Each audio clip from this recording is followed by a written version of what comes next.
dans le silence du matin, avant que le monde ne s'éveille. Le soleil commence à poindre, la lumière déchire lentement l'obscurité. Et toi, tu es là. Peut-être avec ton café, peut-être devant la fenêtre, peut-être simplement dans quelques instants de silence. Je sais quelque chose. En ce moment, tu as choisi d'écouter cet instant parce que tu n'es pas seul.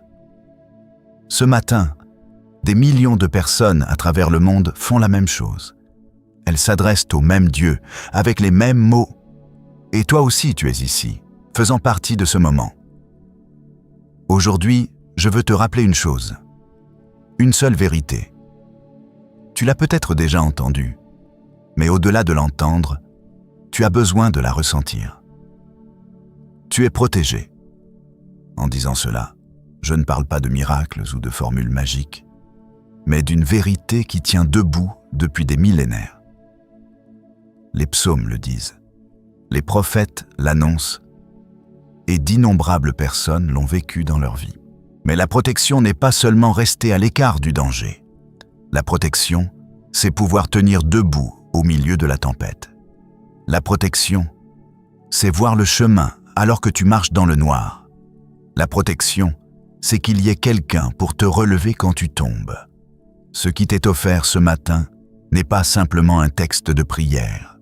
C'est un rappel, une déclaration, un moment construit sur une vérité.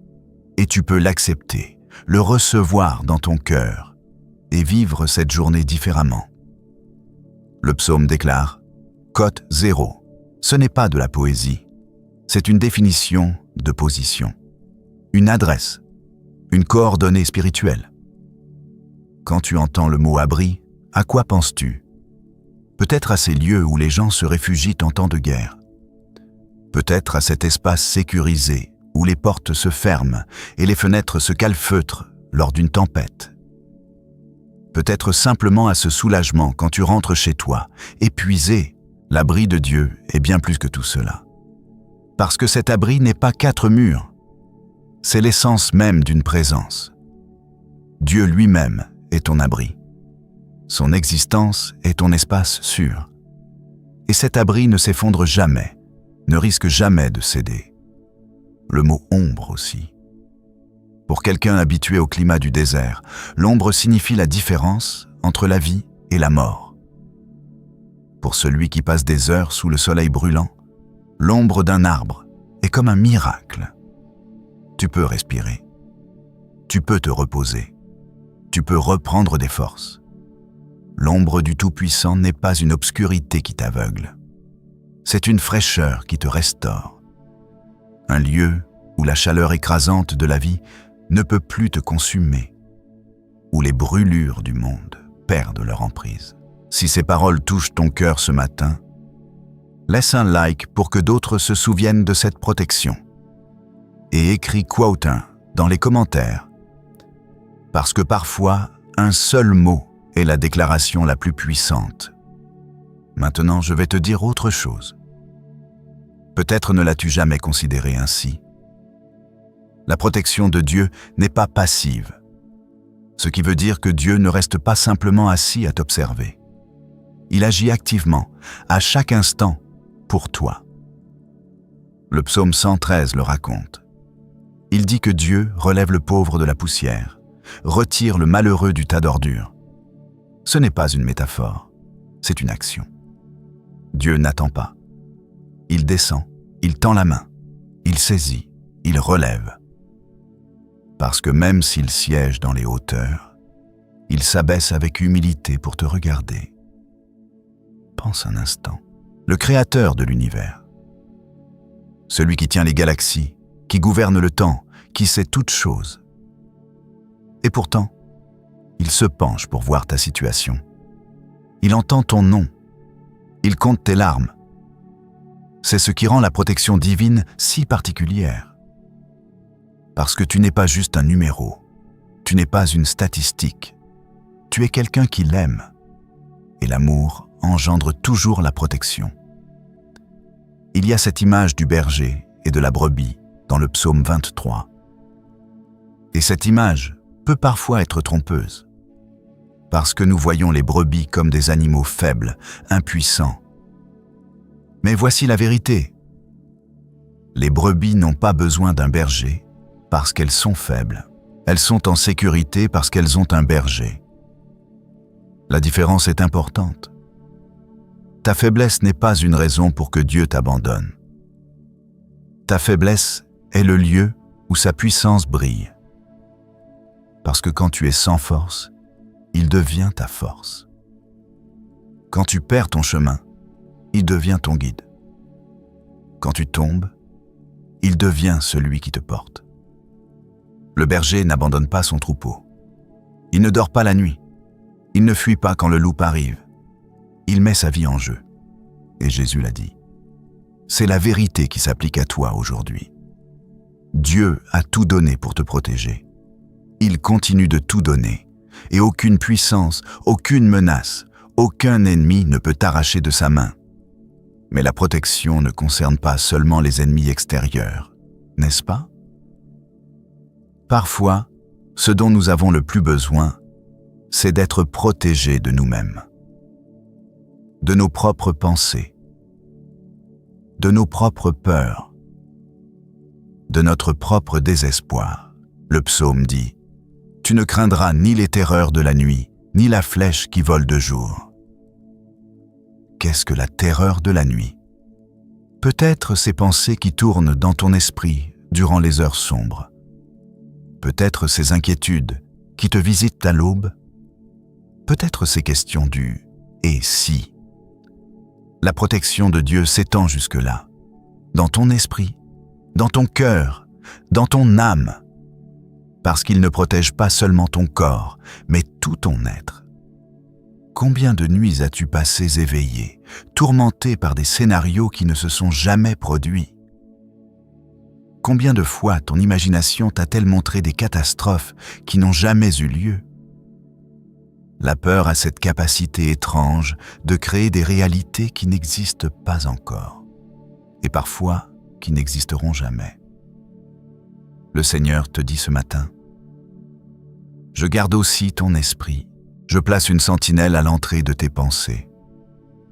Ce qui cherche à t'envahir par l'anxiété, par le doute, par la panique, je le repousse, parce que ma paix est plus forte que toute tempête mentale. » Il y a un verset puissant qui dit « L'image est tendre, presque maternelle, comme une mère oiseau qui rassemble ses petits sous ses ailes quand le danger approche. » Cette tendresse de Dieu est souvent oubliée. Nous le voyons comme un roi lointain, un juge sévère, une force impersonnelle.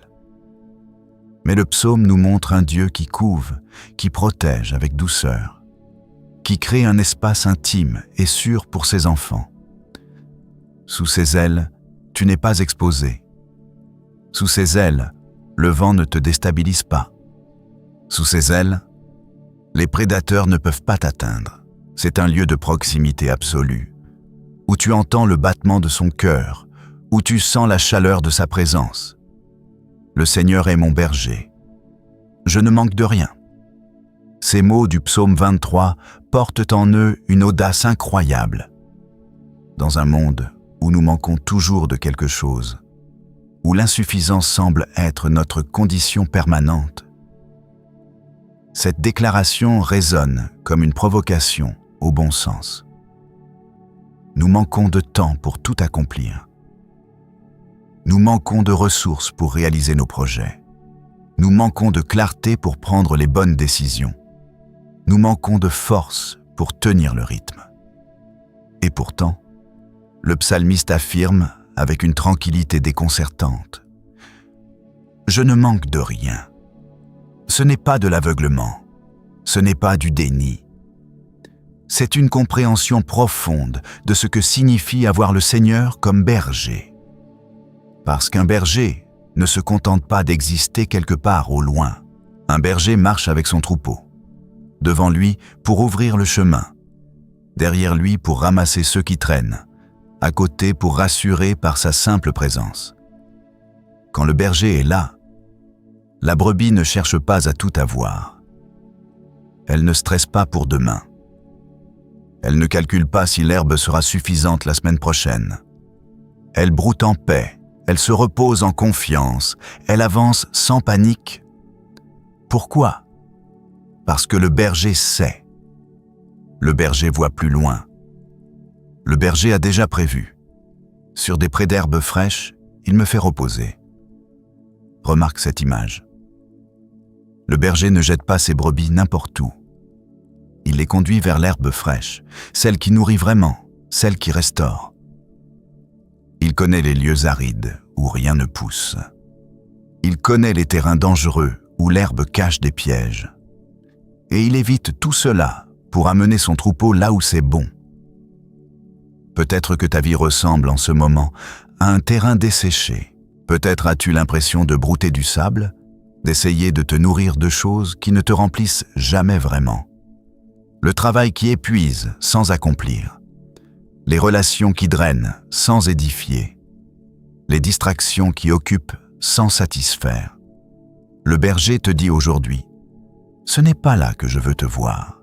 J'ai des prés pour toi. » Des lieux où ton âme peut se nourrir, où ton cœur peut respirer, où ta vie reprend sens et saveur. Laisse-moi te conduire. Arrête de courir vers ce qui brille mais ne nourrit pas. Suis-moi vers ce qui est véritablement bon pour toi. Il me mène vers les eaux tranquilles. Pas les eaux agitées où tu risques de te noyer. Pas les courants violents qui t'emportent. Les eaux tranquilles où tu peux boire sans crainte, où tu peux te désaltérer sans être englouti. Combien de fois cours-tu vers des sources empoisonnées? Des solutions rapides qui promettent, mais détruisent. Des plaisirs éphémères qui apaisent une seconde, puis laissent un vide encore plus grand. Des relations toxiques qui donnent l'illusion de l'amour, mais volent ta paix. Le berger connaît les vraies sources, celles qui étanchent réellement la soif, celles qui purifient au lieu de contaminer. Et il veut t'y mener, mais tu dois accepter de le suivre au lieu de décider seul où aller. Il restaure mon âme. Voilà peut-être la phrase la plus puissante de ce psaume, parce qu'elle reconnaît une réalité que nous évitons souvent. Nos âmes ont besoin de restauration. Elles sont abîmées, fatiguées, parfois brisées par ce que la vie leur a fait traverser. Restaurer, c'est plus que réparer. C'est ramener à l'état original, à la beauté première, à la fonction pour laquelle quelque chose a été créé. Ton âme n'est pas juste endommagée, elle peut être restaurée. Pas par tes efforts, pas par ta volonté, mais par le berger qui sait exactement comment te reconstruire. Il me conduit dans les sentiers de la justice à cause de son nom. Remarque bien. À cause de son nom, pas à cause de tes mérites. Le berger te guide sur les bons chemins, non pas parce que tu es parfait, mais parce que sa réputation est en jeu. Son honneur est lié à ta destinée. S'il te laisse te perdre, c'est son nom qui en souffre. Alors il te garde. Il te dirige. Même quand tu résistes, même quand tu t'obstines à prendre le mauvais virage, il trouve des moyens de te ramener. Pas par force brutale, mais par cette voix douce qui murmure « Code 6, quand je marche dans la vallée de l'ombre de la mort, je ne crains aucun mal, car tu es avec moi. » Voilà le tournant du psaume. Parce que jusqu'ici, tout semble paisible. Les prés verts, les eaux calmes, les sentiers droits. Mais la vie n'est pas toujours comme ça, et le psalmiste le sait. Il y a des vallées, des lieux sombres où la lumière peine à pénétrer, des passages où l'air se fait lourd et où chaque pas semble plus difficile que le précédent, des moments où la mort elle-même semble planer. Non pas forcément comme une fin physique, mais comme cette sensation que quelque chose en toi est en train de mourir. Et c'est précisément là, dans cette vallée, que la présence du berger prend tout son sens.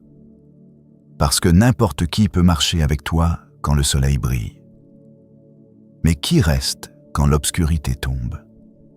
Qui ne fuit pas quand le danger se précise? Qui ne t'abandonne pas quand tu n'as plus rien à offrir? Le berger reste, il ne recule pas d'un pas. Il ne te regarde pas de loin en attendant que tu t'en sortes seul. Il marche avec toi, dans la vallée, au cœur même de l'ombre. Et sa présence change tout. Tu ne crains aucun mal, non pas parce que le mal n'existe pas, mais parce que tu n'es pas seul face à lui.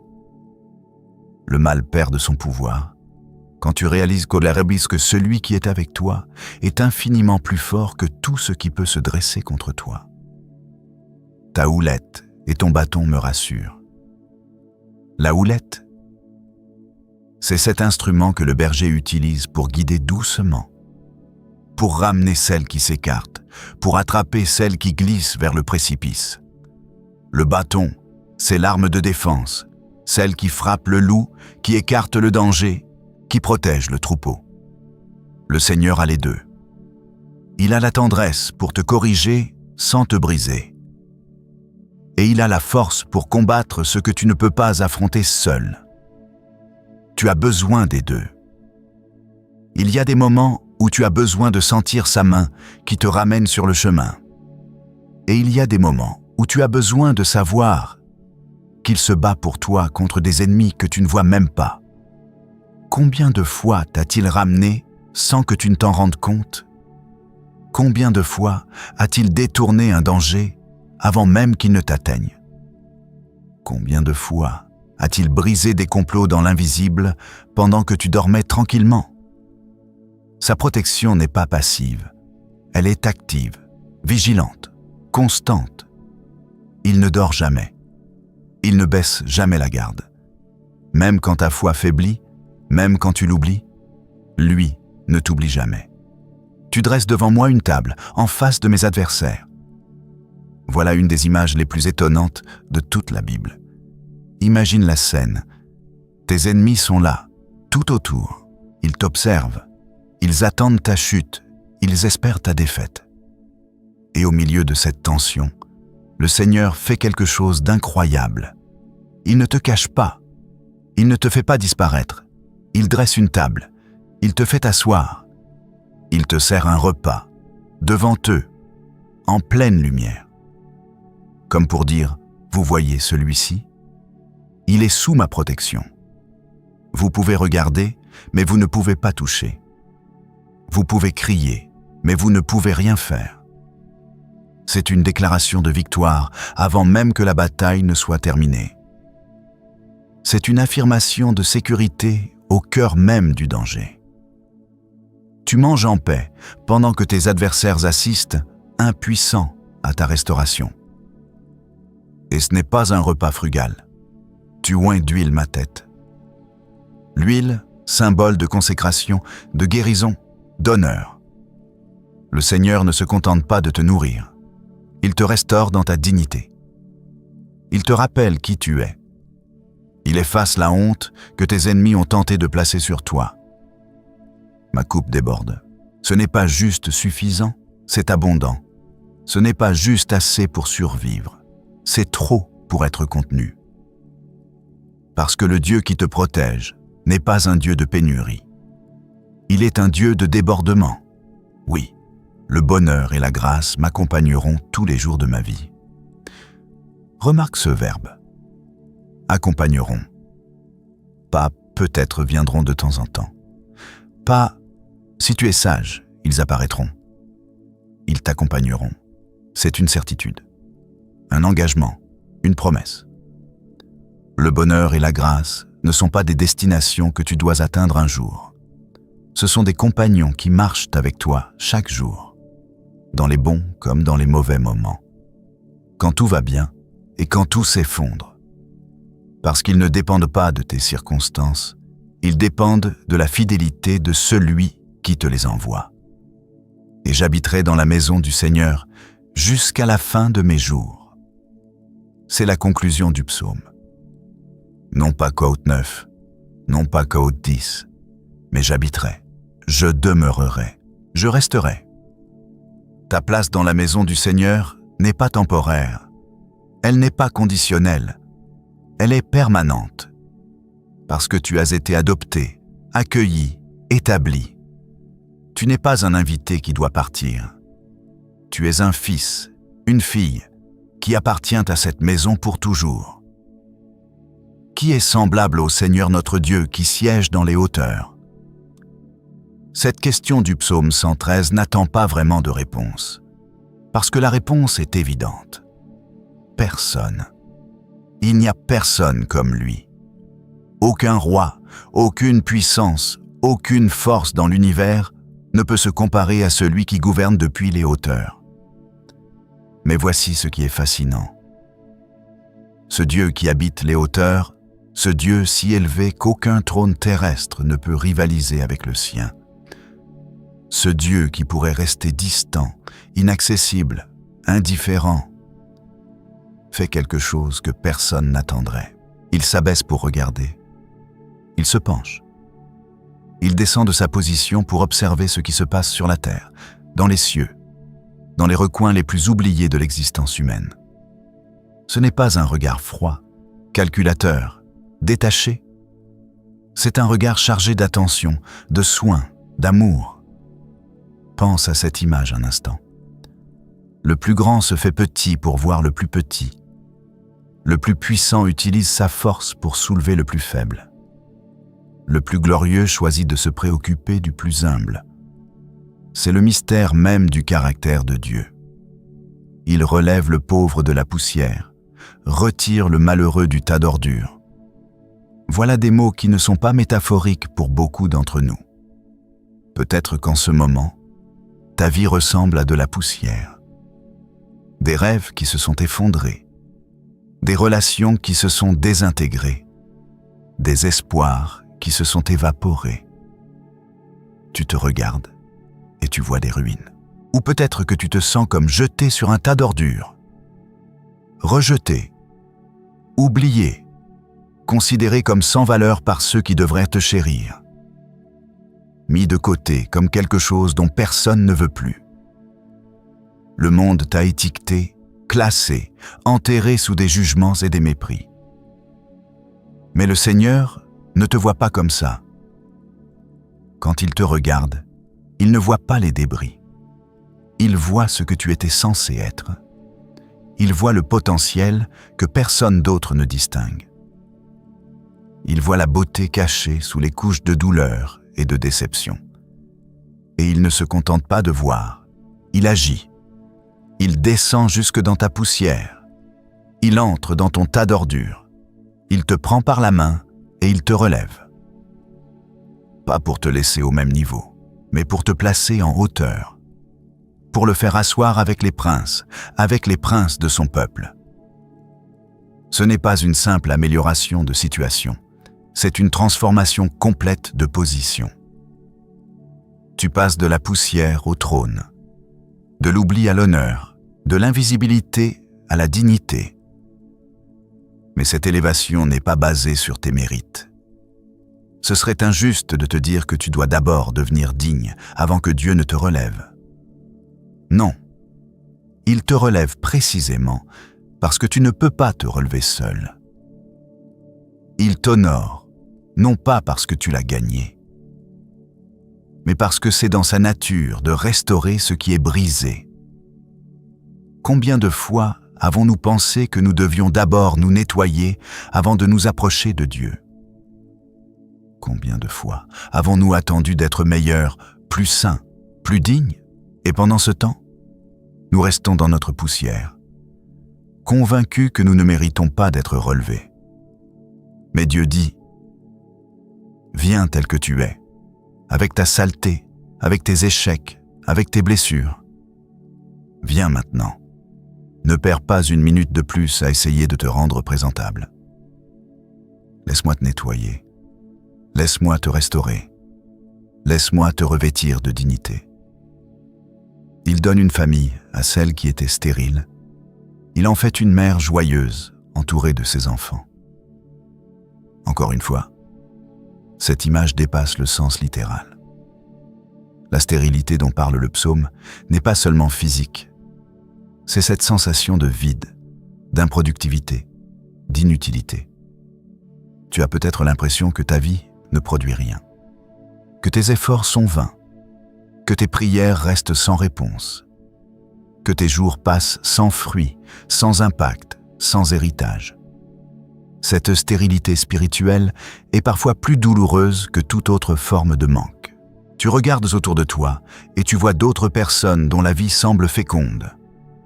Leurs projets réussissent, leurs relations s'épanouissent, leurs prières sont exaucées rapidement. Et toi, tu attends, tu espères. Tu pleures dans le secret en te demandant pourquoi ton ventre spirituel reste vide. Le Seigneur entend ce cri, il voit cette attente, et il promet quelque chose d'extraordinaire. Il ne dit pas « Cote 11 », il dit « Je transforme la stérilité en fécondité. Je fais éclore la vie là où il n'y avait que silence. » Et quand il le fait, ce n'est pas une petite amélioration. C'est une joie débordante, une mère joyeuse entourée de ses enfants. L'image est celle de l'abondance, de la plénitude, de la satisfaction profonde. Ce que Dieu accomplit dépasse toujours ce que nous aurions osé demander. Mais il faut comprendre quelque chose d'important. Cette transformation ne se fait pas toujours selon ton calendrier. Il y a eu des femmes dans la Bible qui ont attendu des années, parfois des décennies, avant de voir la promesse s'accomplir. Sarah, Rachel, Anne, Élisabeth. Chacune a traversé sa propre saison de stérilité, de larmes, de questions.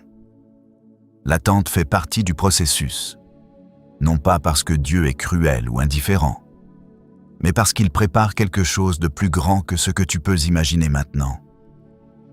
Il travaille dans l'invisible. Il arrange des circonstances. Il prépare des rencontres. Il façonne ton cœur pour que tu sois prêt à recevoir ce qu'il veut te donner. Pendant que tu attends, tu n'es pas abandonné. Pendant que tu pleures, il recueille chaque larme. Pendant que tu te demandes si ce jour viendra, il construit déjà la réponse. Ton rôle n'est pas de tout comprendre. Ton rôle est de continuer à croire que celui qui a promis est fidèle. Du lever du soleil jusqu'à son coucher, que le nom du Seigneur soit loué. Cette phrase du psaume établit quelque chose de fondamental. La louange n'est pas réservée au moment de victoire. Elle n'est pas conditionnée par les circonstances favorables. Elle traverse toute la journée, du matin au soir, quoi qu'il arrive. Louer au lever du soleil, c'est commencer la journée en reconnaissant que tout ce qui va se passer est sous son regard. Louer au coucher du soleil, c'est terminer la journée en rendant grâce pour sa fidélité, même si tout n'a pas été comme tu l'espérais. Entre ces deux moments, il y a toute une vie. Des hauts et des bas, des sourires et des larmes, des victoires et des défaites. Et à travers tout cela, le nom du Seigneur mérite d'être loué. Non pas parce que tout est parfait, mais parce que lui est fidèle. Sa gloire domine toutes les nations. Sa splendeur s'élève au-dessus des cieux. Cela signifie qu'aucune autorité terrestre ne peut rivaliser avec lui. Aucun gouvernement ne peut annuler ses décrets. Aucune institution ne peut modifier ses promesses. Aucun système ne peut contredire ses plans. Quand tu te sens écrasé par les structures du monde, quand tu as l'impression que tout est contre toi, que les portes se ferment les unes après les autres, rappelle-toi cette vérité. Le Seigneur est au-dessus de tout. Les décisions humaines ne sont pas le dernier mot. Les refus terrestres ne sont pas définitifs. Ce que les hommes ferment, Dieu peut ouvrir. Il n'est pas limité par tes limitations. Il n'est pas bloqué par tes blocages. Il n'est pas découragé par tes échecs. Parce que sa puissance opère au-delà de ce que tu vois, au-delà de ce que tu comprends, au-delà de ce que tu peux contrôler. c'est lui qui te sauve des filets du chasseur et de la peste maléfique. Le filet du chasseur, c'est cette image du piège invisible. Tu marches tranquillement et soudain, tu es pris. Les pièges de la vie sont comme ça. Ils ne s'annoncent pas. Ils ne portent pas d'étiquette d'avertissement. Ils se cachent sous des apparences innocentes. Une relation qui semblait prometteuse, mais qui était en réalité toxique. Une opportunité qui paraissait incroyable, mais qui était un détournement de ton appel. Une décision qui semblait logique, mais qui t'aurait mené loin de ta destinée. Le Seigneur voit ces pièges avant que tu n'y arrives? Et combien de fois t'a-t-il détourné sans même que tu ne le saches? Combien de fois as-tu été frustré par une porte fermée pour découvrir plus tard qu'elle cachait un danger? Combien de fois as-tu été déçu par un refus pour réaliser ensuite que c'était une protection déguisée? Sa protection n'est pas toujours spectaculaire. Elle est souvent silencieuse, subtile, invisible. Tu ne la remarques que lorsque tu regardes en arrière et que tu comprends tout ce dont tu as été épargné. De la peste maléfique. La peste, dans le langage biblique, représente souvent ce qui détruit en masse, ce qui contamine, ce qui se propage rapidement. Il y a des choses dans la vie qui fonctionnent comme ça. Des mentalités toxiques qui infectent des communautés entières. Des peurs collectives qui paralysent des générations. Des mensonges culturels qui façonnent des identités brisées. Le Seigneur te protège de ces contaminations. Il place un sceau sur ton esprit pour que tu ne sois pas emporté par chaque courant de pensée. Il fortifie ton cœur pour que tu ne sois pas infecté par chaque poison émotionnel qui circule autour de toi. Il te couvre et te protège. Ses ailes deviennent ton refuge, sa fidélité est ton bouclier et ta cuirasse. L'image des ailes revient encore. C'est une image de tendresse, de proximité, de chaleur. Quand tu es sous ses ailes, tu n'es pas exposé aux éléments. Tu es à l'abri, au chaud, en sécurité. Mais il y a aussi le bouclier et la cuirasse. Ce sont des images de combat, de guerre, de protection active. Parce que la vie chrétienne n'est pas une promenade paisible dans un jardin protégé. C'est un champ de bataille où des forces réelles s'opposent à ton bien-être, à ta foi, à ta destinée. Sa fidélité devient ton armure. Pas ta fidélité à lui, qui est imparfaite et fluctuante, mais sa fidélité à toi, qui ne vacille jamais, qui ne diminue jamais, qui ne dépend jamais de tes performances. Tu ne craindras ni les terreurs de la nuit, ni la flèche qui vole de jour. Les terreurs de la nuit, ce sont ces peurs qui t'assaillent dans l'obscurité. Ces pensées qui tournent en boucle quand tout le monde dort. Ces angoisses qui semblent si réelles à 3 heures du matin. La flèche qui vole de jour, ce sont les attaques visibles, les défis évidents, les problèmes que tu peux identifier. Les deux sont réels. Les deux sont dangereux. Mais aucun des deux ne peut te détruire quand tu es sous la protection divine. Ni la peste qui marche dans les ténèbres, ni la contagion qui frappe en plein midi. Voilà une promesse qui couvre toutes les heures. Les ténèbres et le midi, la nuit et le jour, les moments où tu ne vois rien venir et les moments où tout est en pleine lumière. Tu es protégé dans les deux. La peste qui marche dans les ténèbres, c'est ce qui progresse sans que tu le remarques. Ces petites compromissions qui s'accumulent, ces mensonges subtils que tu commences à croire, ces habitudes destructrices qui s'installent lentement. Tu ne vois pas le danger parce qu'il avance masqué, déguisé en quelque chose d'inoffensif. La contagion qui frappe en plein midi, c'est l'opposé. C'est ce qui t'attaque ouvertement, sans se cacher. Les crises évidentes, les épreuves visibles, les défis que tout le monde peut voir, ceux qui te laissent t'exposer, vulnérable, sans nulle part où te cacher. Le Seigneur te garde des deux. Il voit ce qui se trame dans l'ombre avant que cela ne t'atteigne, et il te fortifie pour affronter ce qui vient en pleine lumière. Ta protection n'a pas d'angle mort, elle n'a pas d'horaire, elle ne prend jamais de pause. Que 1000 tombent à ton côté et 10 000 à ta droite, tu ne seras pas atteint. Cette phrase peut sembler dure, presque troublante. Pourquoi d'autres tombent-ils alors que toi, tu restes debout? Pourquoi certains sont frappés alors que toi, tu es épargné?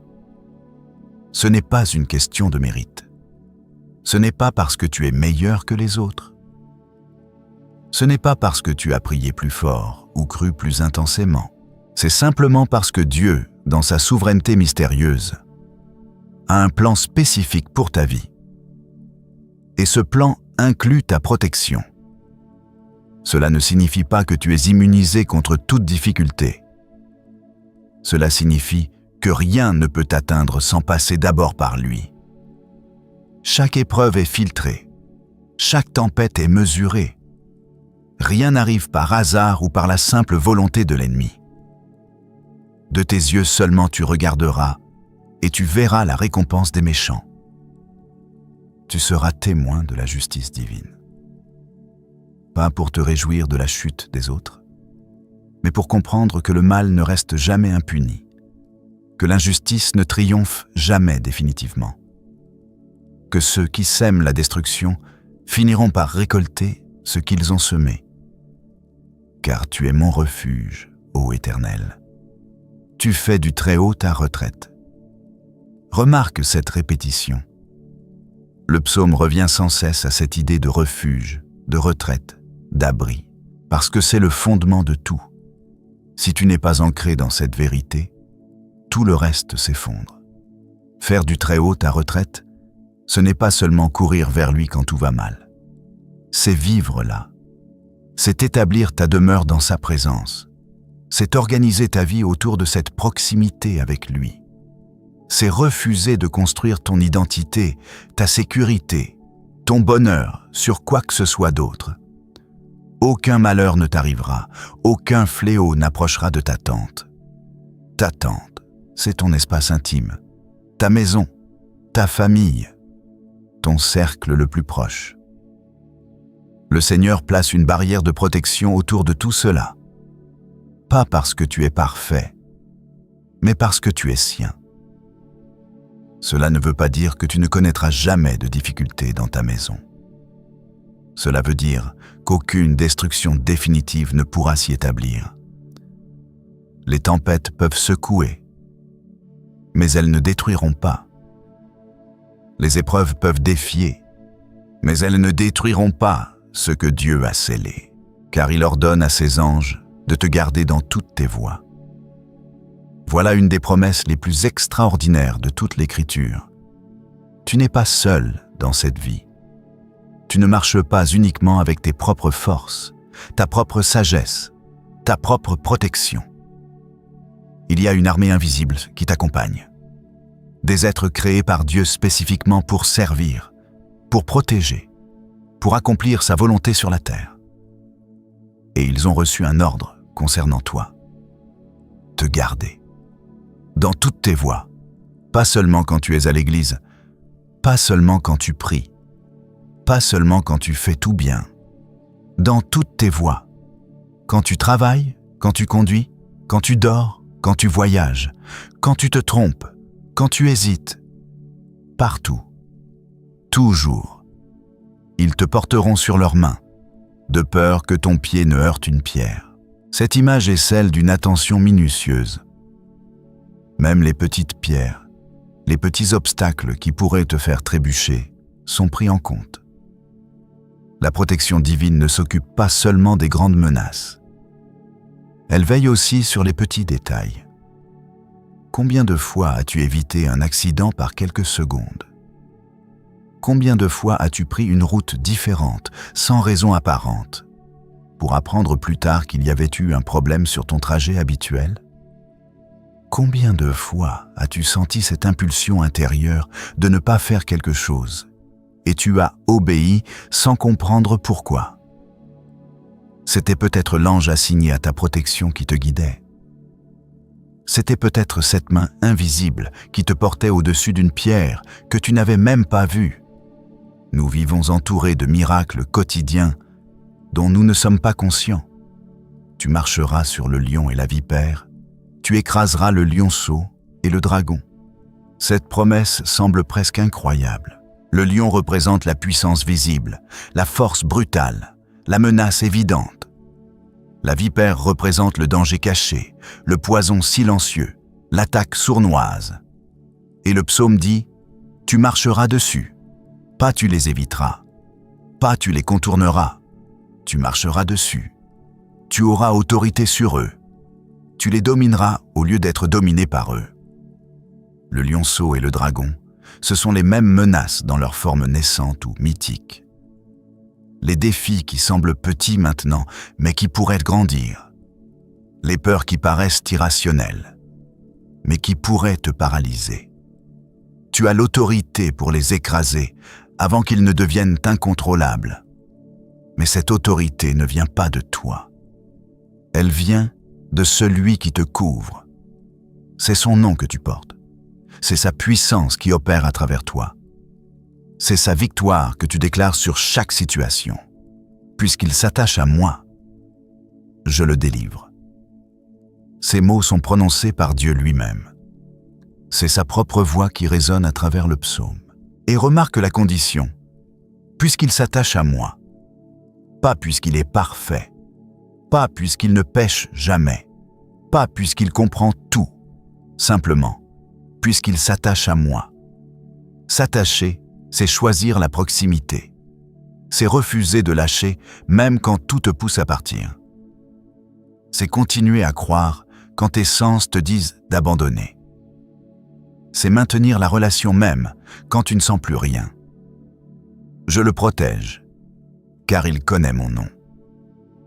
Connaître son nom, ce n'est pas juste savoir qu'il s'appelle Yahweh ou Jésus. C'est connaître son caractère. C'est comprendre qui il est.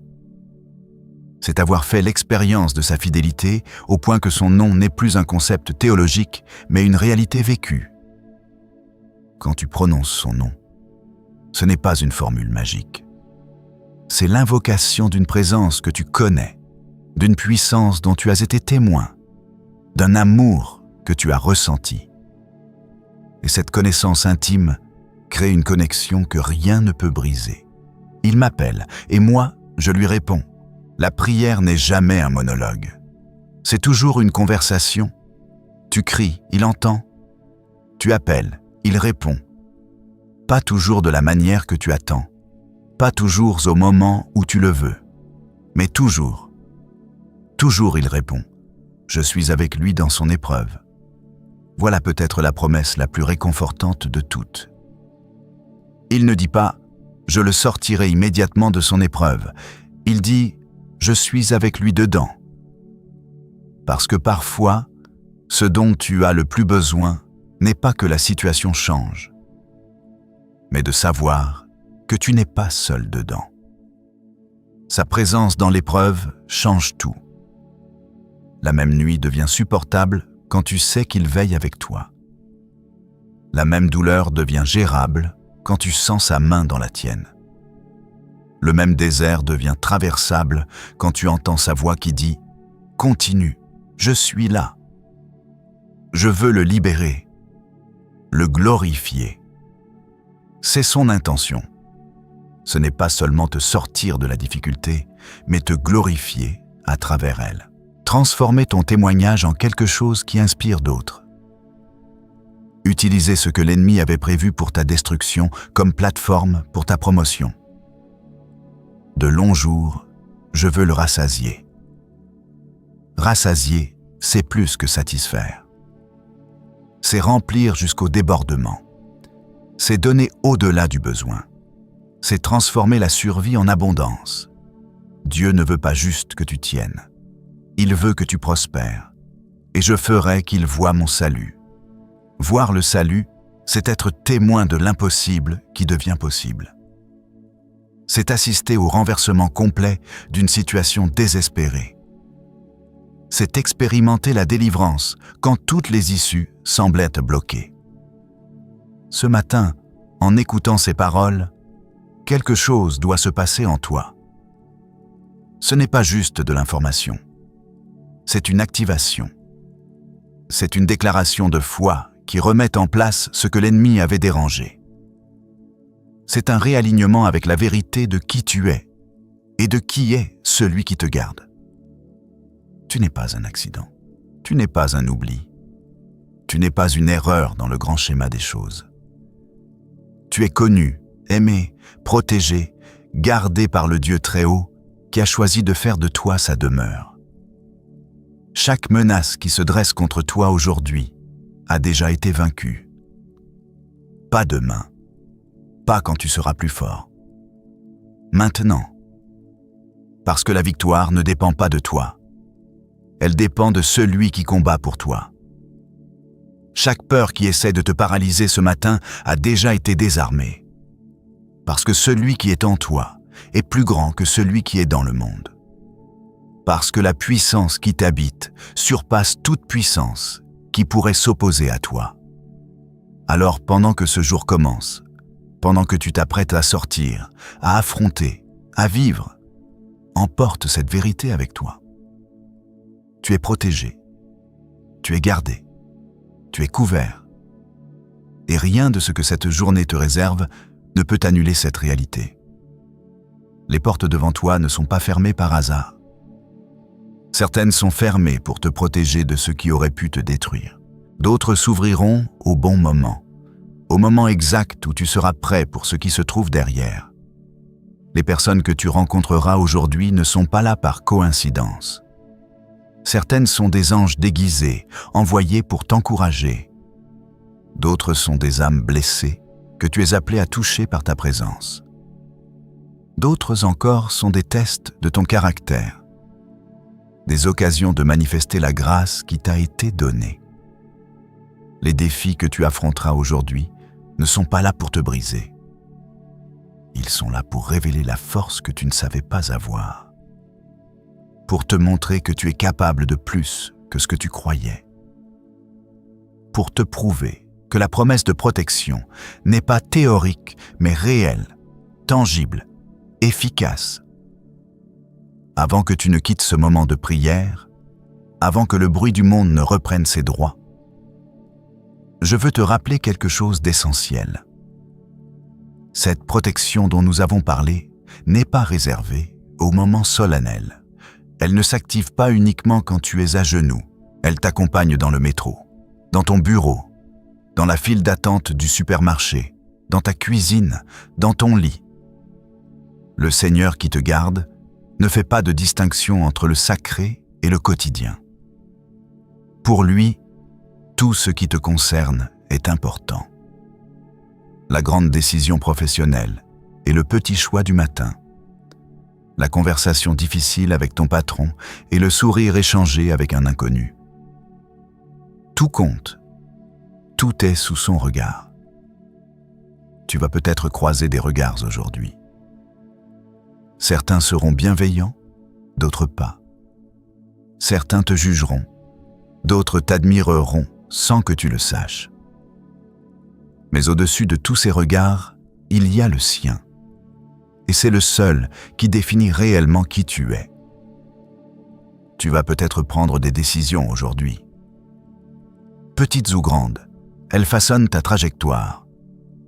Et même si tu te trompes, même si tu hésites, même si tu choisis mal, sa main reste sur toi. Il sait comment transformer tes erreurs en leçons, tes détours en raccourcis divins. Le psaume nous a montré un berger qui ne dort jamais. Pense à cette réalité pendant que tu traverses ta journée. Quand tu es concentré sur ton travail, il veille. Quand tu es distrait par tes pensées, il garde. Quand tu oublies de prier, il n'oublie pas de te couvrir. Sa fidélité ne dépend pas de ta constance. Sa protection ne fluctue pas selon ton humeur spirituelle. Son amour ne diminue pas quand ta foi faiblit. Parce qu'il est Dieu, et sa nature ne change pas en fonction de tes performances. Il me conduit dans les sentiers de la justice. Remarque bien, il te conduit. Ce n'est pas toi qui dois tout découvrir seul. Ce n'est pas toi qui portes la responsabilité de ne jamais te tromper de chemin. C'est lui qui guide. Ton rôle est de suivre, d'écouter, de rester sensible à sa voix. Et même quand tu t'égares, il ne t'abandonne pas. Il vient te chercher, comme ce berger qui laisse les 99 brebis pour retrouver celle qui s'est perdue. Tu n'es jamais trop loin pour être ramené. Tu n'es jamais trop égaré pour être retrouvé. En ce jour, tu vas peut-être ressentir des émotions contradictoires. De la joie mêlée d'inquiétude, de l'espoir teinté de doute, de l'enthousiasme freiné par la peur. C'est normal. C'est humain. Le Seigneur ne te demande pas d'être un robot spirituel sans émotion. Il te demande simplement de lui faire confiance au milieu de tout ce que tu ressens. De continuer à croire même quand tes émotions te disent le contraire. De choisir la foi par-dessus le ressenti. Parce que la vérité de sa protection ne dépend pas de ce que tu ressens, mais de ce qu'il a promis. Tu dresses devant moi une table en face de mes adversaires. Cette image revient dans notre esprit ce matin avec une puissance nouvelle. Tes adversaires peuvent être nombreux aujourd'hui. Des collègues jaloux, des voisins médisants, des proches qui ne comprennent pas ton chemin, ou simplement tes propres pensées accusatrices. Mais au milieu de tout cela, le Seigneur dresse une table. Il te fait asseoir. Il te nourrit. Et tous ceux qui espéraient te voir tomber assistent à ton repos, à ta restauration, à ta paix. Non pas parce que tu as combattu plus fort qu'eux, mais parce que tu as un Père qui combat pour toi. Le bonheur et la grâce m'accompagneront tous les jours de ma vie. Tous les jours. Pas seulement les bons, pas seulement ceux où tout va bien. Tous les jours. Les jours de victoire et les jours de bataille. Les jours de clarté et les jours de confusion. Les jours où tu sens sa présence et les jours où tu marches par la foi sans rien ressentir. Le bonheur et la grâce sont comme deux gardes du corps assignés à ta vie. Ils marchent à tes côtés. Ils veillent sur ton chemin. Ils écartent ce qui pourrait te nuire. Ils attirent vers toi ce dont tu as besoin. Et j'habiterai dans la maison du Seigneur jusqu'à la fin de mes jours. C'est ta destination finale. Mais c'est aussi ta réalité présente. Tu habites déjà dans sa maison. Tu n'attends pas de mourir pour y entrer. Tu y es maintenant. Par sa présence en toi. Par son esprit qui fait de ton cœur son temple. Habiter, ce n'est pas visiter. Ce n'est pas passer de temps en temps. C'est demeurer. C'est s'installer. C'est appartenir. Et cette appartenance te donne une identité que rien ne peut effacer. Tu es fils, tu es fille de la maison du roi. Et cette identité te précède partout où tu vas. Alors ce matin, en terminant cette prière, je veux que tu fasses quelque chose. Pose ta main sur ton cœur, sans le battre. Chaque battement est un rappel que tu es vivant, que tu es gardé, que tu es aimé. Et prononce ces mots à voix haute ou dans le secret de ton cœur. Seigneur, je crois que tu me protèges.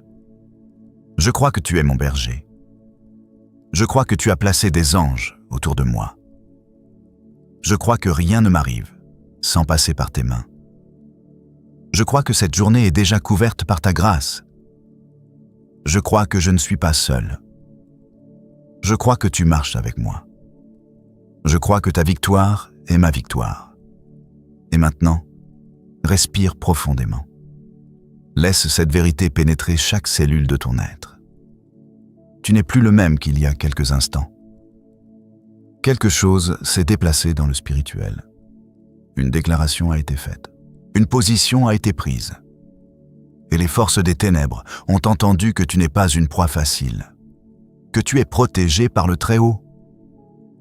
Quand tu franchiras la porte aujourd'hui, quand tu mettras le pied dehors, souviens-toi, tu ne sors pas seul. L'armée invisible du Seigneur t'accompagne. Sa présence t'enveloppe. Sa faveur te précède. Son nom te couvre. Les gens ne verront peut-être qu'une personne ordinaire. Mais dans le spirituel, tu marches revêtu de gloire. Tu portes l'autorité de celui qui t'a appelé. Tu rayonnes de sa lumière, même si tu ne la vois pas toi-même. Et si en chemin, tu sens la peur revenir, si l'anxiété tente de reprendre sa place, reviens simplement à ces mots. Le Seigneur est mon berger. Je ne manque de rien. Il me fait reposer, il me conduit, il me restaure. Il marche avec moi, il me protège, il me nourrit, il m'honore, il me garde. Ce ne sont pas des paroles vides, ce sont des vérités éternelles qui ont tenu debout des millions de personnes avant toi. Elles ont traversé des guerres, des famines, des persécutions, des déserts. Et elles tiendront pour toi aujourd'hui, dans ton bureau, dans ta maison, dans ta ville, dans ta situation spécifique. Avant de partir, j'ai une dernière chose à te dire. Cette protection que tu as reçue ce matin, elle ne t'appartient pas seulement. Elle est aussi pour ceux que tu aimes, ta famille, tes enfants, tes amis, ceux qui comptent sur toi. Prononce leur nom maintenant dans ton cœur. Vois leur visage et déclare sur eux la même protection. Que l'ombre du Très-Haut les couvre, que les anges les gardent, que le berger les conduise, que sa paix les habite, parce que tu n'es pas seul dans cette marche. Tu fais partie d'une famille spirituelle qui s'étend bien au-delà de ce que tu vois. Des millions de personnes à travers le monde, en ce moment même, proclament les mêmes vérités, prient les mêmes prières, croient le même Dieu. Et ensemble, nous formons un corps, un temple vivant, une armée de lumière qui repousse les ténèbres simplement par sa présence. Tu n'es pas juste une unité isolée. Tu es connecté à quelque chose de bien plus grand que toi. Si cette prière t'a fortifié aujourd'hui, partage-la. Envoie-la à quelqu'un qui traverse une tempête, à quelqu'un qui a besoin d'être rappelé qu'il n'est pas seul, à quelqu'un qui a oublié qu'il est protégé. Et n'oublie pas de t'abonner à cette chaîne pour recevoir chaque jour une parole qui nourrit ton âme. Active la cloche de notification pour ne manquer aucune prière. Parce que chaque matin est une nouvelle occasion de se rappeler qui est Dieu et qui tu es en lui. Laisse un commentaire avec le nom de la personne que tu veux confier à la protection divine aujourd'hui. Écris simplement son prénom. Nous croyons que Dieu entend chaque nom prononcé avec foi. Le soleil continue de se lever. Le monde continue de tourner. Mais toi, tu n'es plus le même. Tu as été rappelé. Tu as été fortifié. Tu as été couvert. Et maintenant, tu pars dans cette journée non pas comme une victime du hasard, mais comme un enfant du roi. Que le Seigneur te bénisse et te garde. Que sa face brille sur toi et qu'il t'accorde sa grâce. Qu'il tourne son regard vers toi et te donne la paix. Aujourd'hui et tous les jours de ta vie, va en paix. Tu es protégé, tu es aimé, tu es gardé. Amen.